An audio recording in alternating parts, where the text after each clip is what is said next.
Welcome back to my channel, Ramir Boulder. Don't forget to like and subscribe for the latest update and exciting content.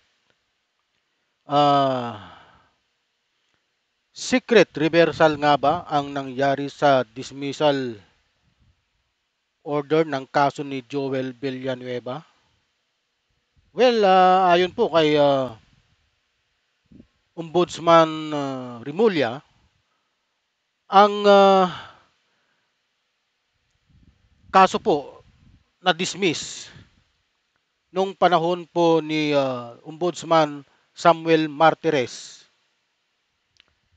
Kasi po, ang kaso pong ito ay nagkaroon ng desisyon nung panahon ni Conchita Carpio Morales, yung dati pong ombudsman nung panahon pa ni Pinoy. Pagpasok nung term ni Duterte, kasalukuyan si Conchita Carpio Morales pa rin po ang ombudsman. May decision po siya na ng dismissal order sa kaso po ni Joel Villanueva. Pumasok po ang administrasyon ni Digong ng 2016 hanggang 2017. 2018 po nag-end yung term ni Conchita Carpio Morales, pero mayroon po siyang iniwang decision sa kaso ni Joel Villanueva.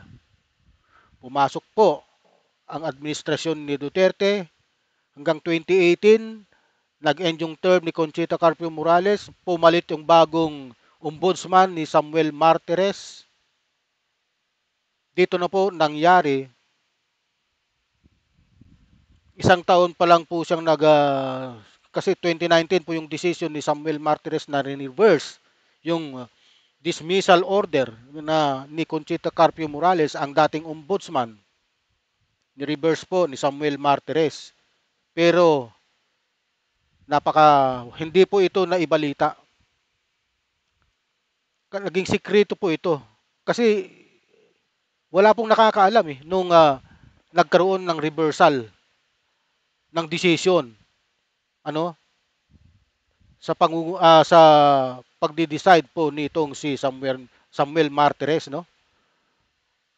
Ito po ang tagpo, no, na hanggang ngayon may mainit na pinag-uusapan sa social media at sa mga lahat po ng media practitioner. Ito po yung laman ng balita ngayon, yung secret reversal na nangyayari nung panahon po ni Ombudsman Samuel Martires. Panuorin po natin ang panayam nitong panayam kay Paulo Tamisin ng UP College of Law, no? Ng isang anchor ng ANC, no? Panoorin niyo po. Assistant Professor, let's spend a lot of time to dissect what the law says about this entire issue. Let's explain to the public the technicalities of what actually the law says about ombudsman decisions. Is there actually a requirement for the ombudsman to make sure that any decisions from its office would... Pakinggan niyo po mabuti para po mayroon po kayong idea at po, kayo po ang humusga. Ano po?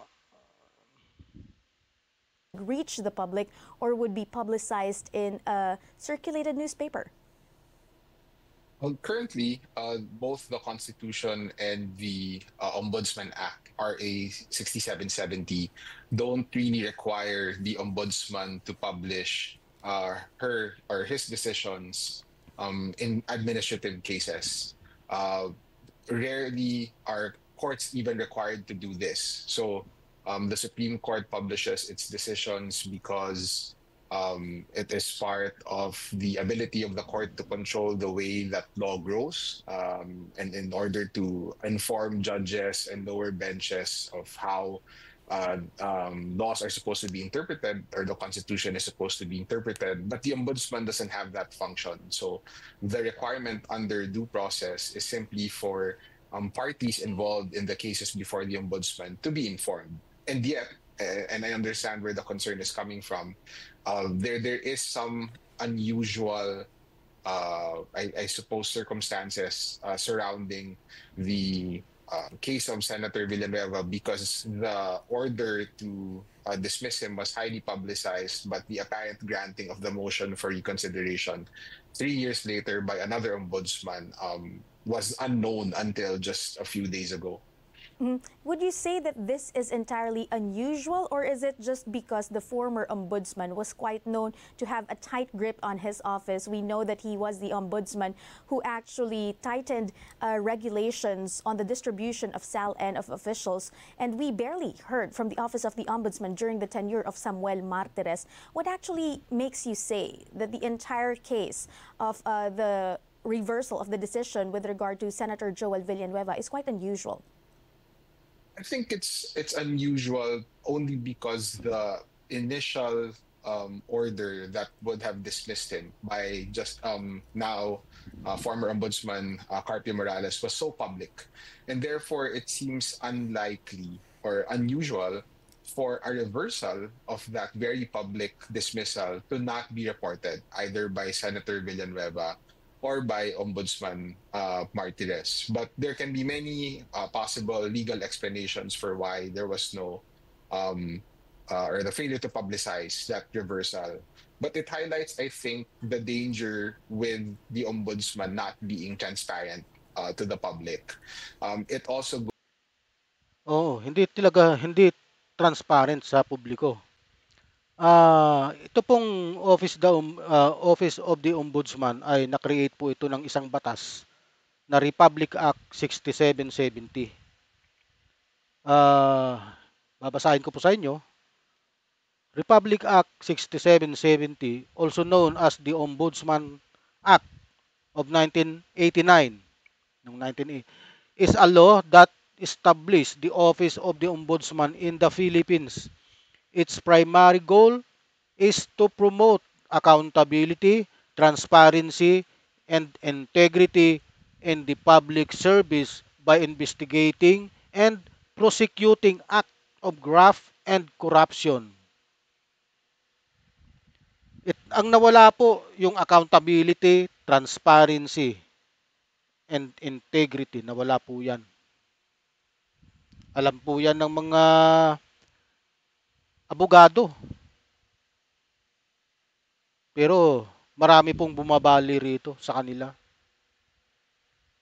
Ano ba ang probisyon ng batas na ito? Mayroon po siyang investigative power. Mayroon po siyang disciplinary authority, power and function, qualification. Yan po ang mga provision ng ombudsman. Una, investigative power. The ombudsman can investigate act or omission of public officer, employees that appeared illegal, unjust, improper, or inefficient. Disciplinary authority. The ombudsman has disciplinary authority over effective and appointive officials except those removable by impeachment, members of Congress, and the judiciary. Oh. Hindi po siya pwedeng magbigay ng mga dismissal order sa mga impeachable official kagaya ng presidente, vice presidente, itong mga member ng Senado at Kongreso. Pero pwede po siyang magbigay ng recommendation. Isasubmit niya kung sino man yung nagkasalang congressman, isasubmit niya yung kanyang recommendation doon sa loob ng Kongreso at bahala po ang Speaker of the House. Didingin po yan sa loob ng kanilang plenary. Didingin po nila yan upang ipatupad yung inihaing order ng ombudsman. Nangyari po yan dito. Yung kaso pong yan kasi ni Joel Villanueva ay nangyari po yan nung siya pa ay SIBAC party list representative sa Congress, no?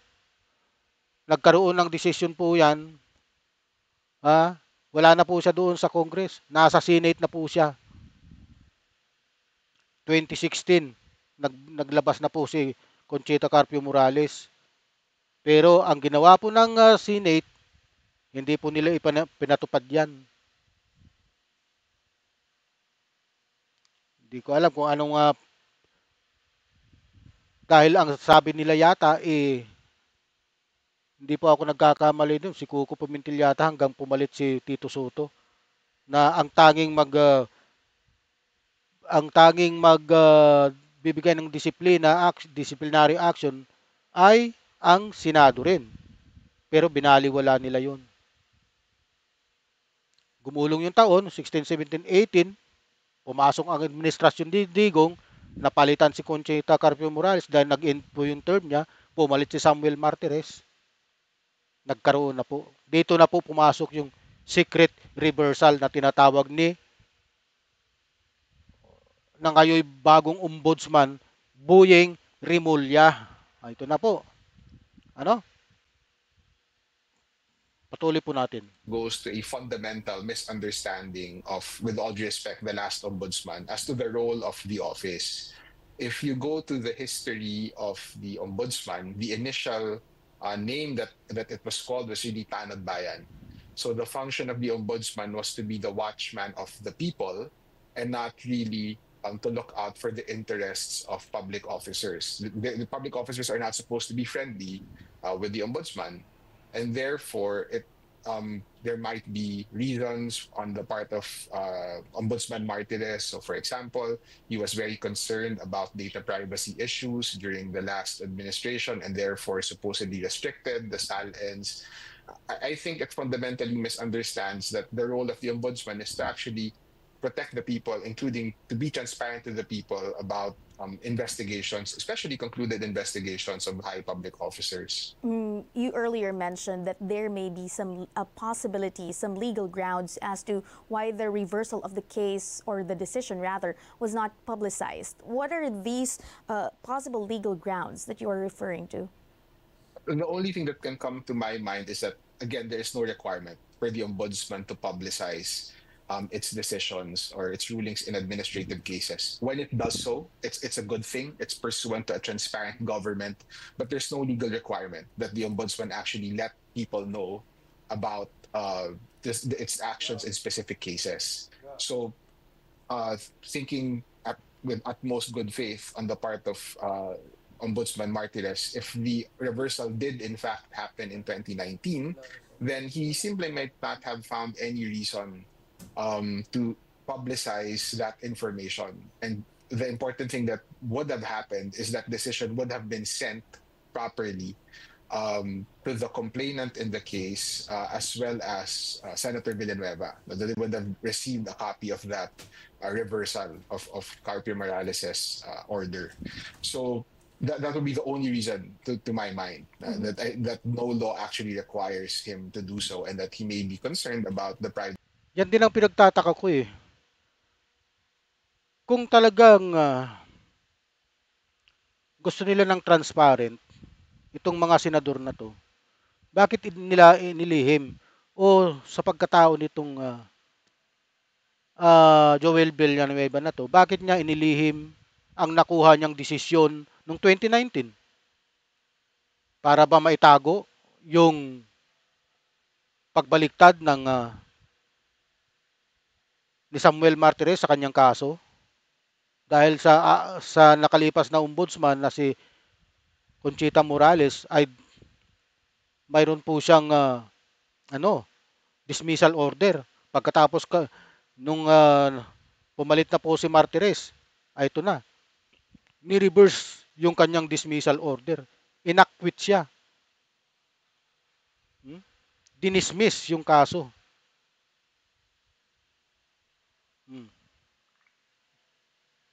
Reversal order.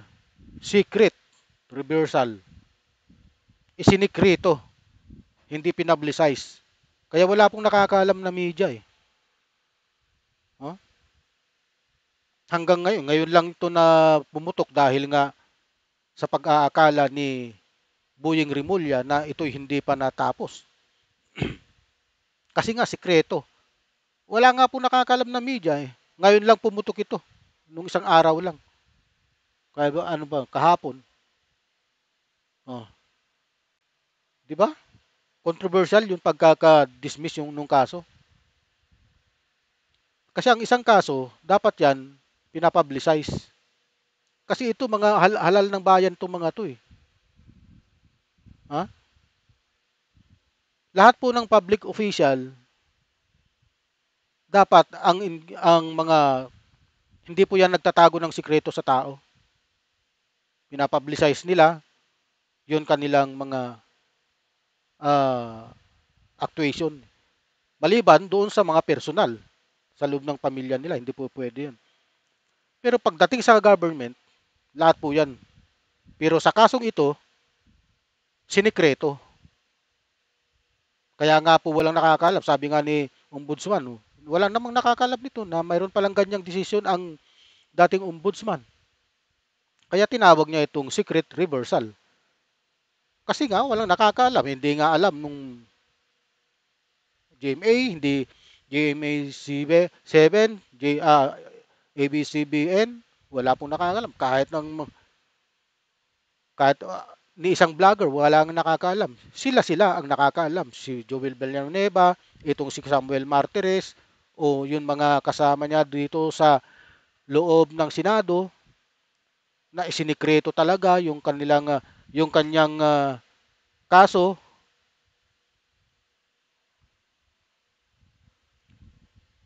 Nako, talaga naman oh. Privacy concerns or the privacy rights of Senator Villanueva. The current ombudsman, Jesus Crispin Remulla, Boyeng Remulla, is actually describing this or labeling this as a secret reversal. Is that actually possible? Some camps might say that the media was just did not just do enough diligence to actually look into the case. But what comes as a surprise here is that even the new ombudsman himself and even some of the senators who were there or who actually recommended or who were actually familiar with the case were not aware of the reversal of the decision of former Ombudsman Conchita Carpio Morales. Is it possible to actually have such a thing that they call as a secret reversal? Well, the reversal can't be secret because it has to be communicated to at least the person charged with the administrative offense, and that was Senator Villanueva. He at least would have... Narinig po ninyo, dapat hindi po yan sinisikreto. Pinapublicize po yan. Kung halimbawa man nagkaroon ng dismissal yung sa kaso mo. Kasi halal po kayo ng bayan eh. Hindi po kailangan i-secret yan. Known that there was such a reversal. And that's where you get, I think, the suggestion or the suspicion of Ombudsman Remulla that why, if this case was so high profile, why didn't Senator Villanueva talk about the reversal in 2019 or soon after he received it? But this surprise could have been verified or could be verified by looking at the records of the Ombudsman. So while the only other party that would need a copy of the decision would be the complainant, if there was a private complainant, and Senator Villanueva, the decision or the resolution to reverse the dismissal of Senator Villanueva would at least have been filed with the records of the Ombudsman. And my suspicion is that before coming to the public and before Senator Remulla actually went in public and said that he would ask the Senate to enforce the dismissal order against Senator Villanueva, he must have had a copy of that record. It would have been part of the diligence of the current ombudsman. And so if he says that he was surprised, it means that he might not have found that resolution in the record. But this is all just speculation. I think it might be important to ask the ombudsman, the current ombudsman, whether the resolution was not actually in the record, because the only record that we have, or the only basis of the information for the reversal that we have, is former Ombudsman Martirez's declaration that he actually reversed the decision in 2019. Okay, big question in everyone's minds now. Can Boying Remulla reverse anew the reverse decision already that was signed by Samuel Martirez? Ito po yung ano. Accordingly, the present case hereby dismissed. Ano? Oh. Ayan po ang in fact there is no probable cause against Villanueva. The signature appearing on top of his name were obviously forged. Ganun. July 31, ito pala yung kanyang petsa ng pagkaka-dismiss. July 31, 2019. Ano? Hindi pa po pumuputok yung COVID-19 dito. Kasi yun bago kaya po ito naitago ng husto dahil nga ang sumunod na taon dito ay lockdown na po. Nagkalat na yung pandemic na COVID-19. Pandemic. Kaya tuluyan itong nabaon. Ano? Hindi pinag-usapan dahil ang pinag-uusapan nun yung pandemic, yung virus na sumakop sa atin. Magaling talaga. If this were a true reversal, an authentic reversal in 2019, my sense is it would not be possible anymore. The ombudsman decisions become final 10 days after persons are allowed to. Kaya po hindi na po pwedeng i-reverse muli ito dahil nga final na po yung decision 10 days bago ito ibinigay. Yung decision ay nag-take effect ng 10 days Nung July 31. Bago July 31, August 11, final na po yan. Kasi 10 days after pagbigay ng decision, epektibo na po yun. File motions for reconsideration within 10 days of an unfavorable decision. Pero sino nga magfa-file ng motion for reconsideration? Isinecret nga ito. Wala ngang nagbigay. Wala ngang nakakaalam. Kundi si Villanueva lang at saka si Martirez. If the ombudsman exonerated the Senator Villanueva, then that time would have long lapsed. So it might not be possible anymore for Senator or rather Ombudsman Remulla to reverse the decision of Senator Villanueva. Of course, Katrina, the caveat I have is that we're all working on facts that have been said in public. We actually don't have copies of I think the order in 2016 as well as the reversal in 2019 and any stamp dates on when these were received by the parties. But just going by the information that's going around in the media, then I don't think it's possible for him to reverse that exoneration anymore. Okay. Former Solicitor General Florin Helbay published an opinion saying that Ombudsman Boying Remulla could actually reverse this, saying that he can treat the secret memo as having had no effect and can proceed with his intention to request the Senate to enforce the original order dismissal, because for the former Solicitor General, the former Ombudsman had no authority to reverse that decision in secret, thereby depriving the public or any interested party from questioning his decision before the Supreme Court. The former Solicitor General basically says in his Facebook post that Samuel Martirez's order is just an internal memo. Would you agree?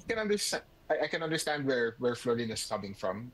It's an interesting theory, especially if you cast the ombudsman really as somebody who is accountable to the people he is supposed to protect.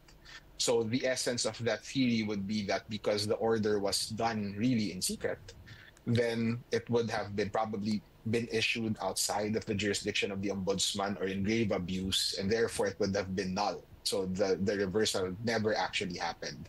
But I'm not prepared to go to that extent yet without knowing what the actual record says.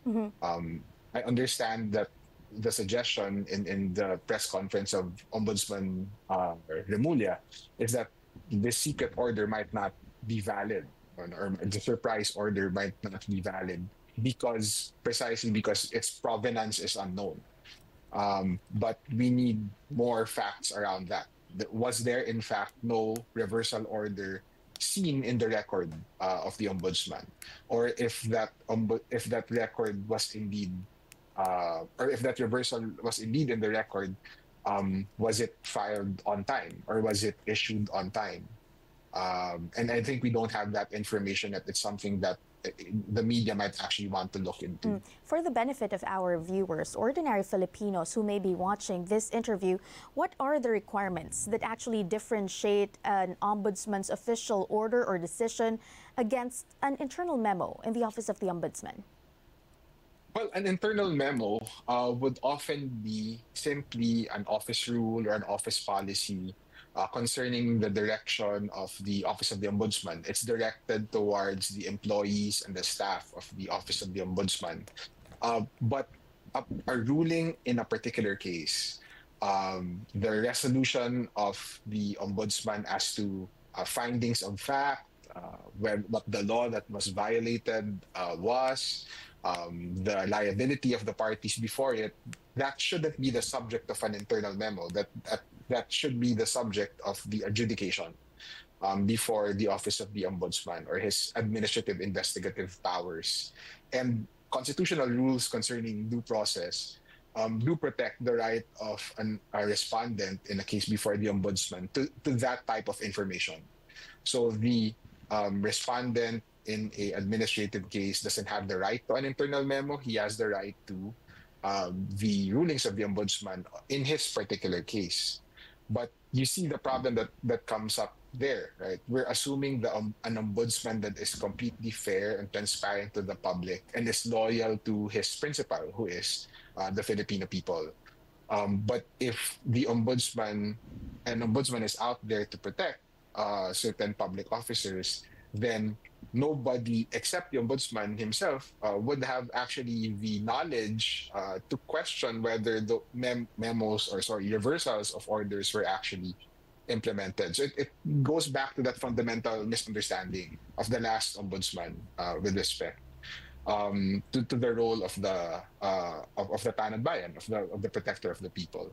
Okay, let us try to move this theory forward. I'm pretty sure that Boying Remulla will not stop at simply being given a piece of information that the former ombudsman, his predecessor, has already dismissed this case. He will either again start a fact-finding investigation against Senator Joel Villanueva and possibly recommend or rule for his dismissal. But then again, once he goes to the Senate, there's already a precedent that the Senate did not promulgate the former ombudsman's decision, heeding the analysis of their own internal legal counsel, saying that only the Senate has the power to discipline its own members.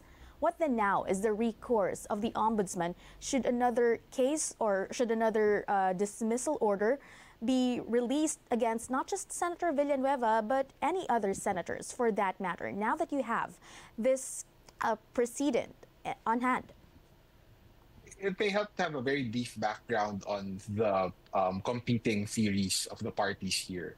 So on the one hand, you have the members of the Senate who stand by, first, a constitutional provision which says that only the Senate has the power to discipline its own members. And second, a provision in RA 6770, the act which gives additional powers to the ombudsman, that the ombudsman may remove any officer in government, elected or appointed, except impeachable officers, members of Congress, and the judiciary. So there's really a textual exception in the Ombudsman Act prohibiting the ombudsman from removing members of Congress. And I think that is where those two bases are where Senator Villanueva anchors his claim that he cannot be removed by the ombudsman. But as I understand it, the counter theory of Ombudsman Carpio Morales and probably Ombudsman Remulla is that the Ombudsman's powers to remove officers cannot be limited by statute because they come from a higher source. They come from a constitutional source. And there's some basis for that in the way that the ombudsman was envisioned as an office. So if you look at the drafting history of the 1987 Constitution, there really was an intent to create a powerful, independent officer whose main job would be to go after government inefficiency and government graft. And that was the ombudsman. So the theory there might be that if the ombudsman doesn't have the power to enforce his own orders to remove an officer who has been found guilty of corruption, then the ombudsman's powers would be useless. That Senate, for example, would simply ignore it, or other officers would start ignoring the ombudsman's orders, rendering them useless or powerless. Okay, inyo pong napakinggan ang panayam kay Professor Paulo Tamise ng UP College of Law, Paulo Tamase. Ano po?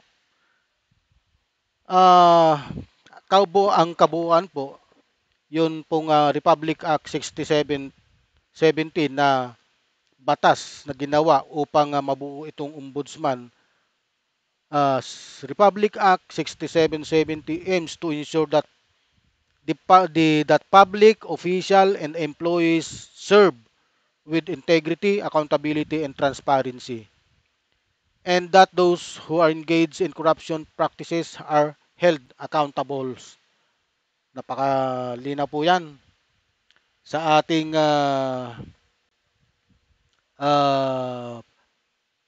sa mandato ng ombudsman, ano, na maging tanod bayan, protector of the people. Kaya nga po na-create yung ombudsman. Pero maraming kagaya nitong kasong to na imbes na maging tama, ngayon ay nagiging usap-usapan kasi nga itinago sa publiko na hindi naman dapat ginagawa yon ng isang